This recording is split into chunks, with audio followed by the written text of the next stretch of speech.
Namataan ang mahigit 200 barko ng China na padaan-daan sa Mischief Reef na malapit po sa Ayungin Shoal na nasa loob ng ating exclusive economic zone ng Pilipinas.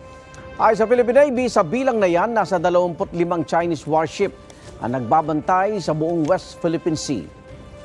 Meron din 15 barko ng Chinese Coast Guard. At ayon sa bagong tagapagsalita ng Navy para sa West Philippine Sea na si Commodore Roy Vincent Trinidad, senyalis ito na nagpapatuloy pa ang pangaras ng China sa mga barko ng Pilipinas. Gayunman, hindi raw nito mapipigilan ang resupply at patrol missions ng Armed Forces of the Philippines sa West Philippine Sea. Igan, mauna ka sa mga balita. Mag-subscribe sa GMA Integrated News sa YouTube. Sa mga kapuso abroad, subaybayan nyo kami sa GMA Pinoy TV at sa www.gmanews.tv.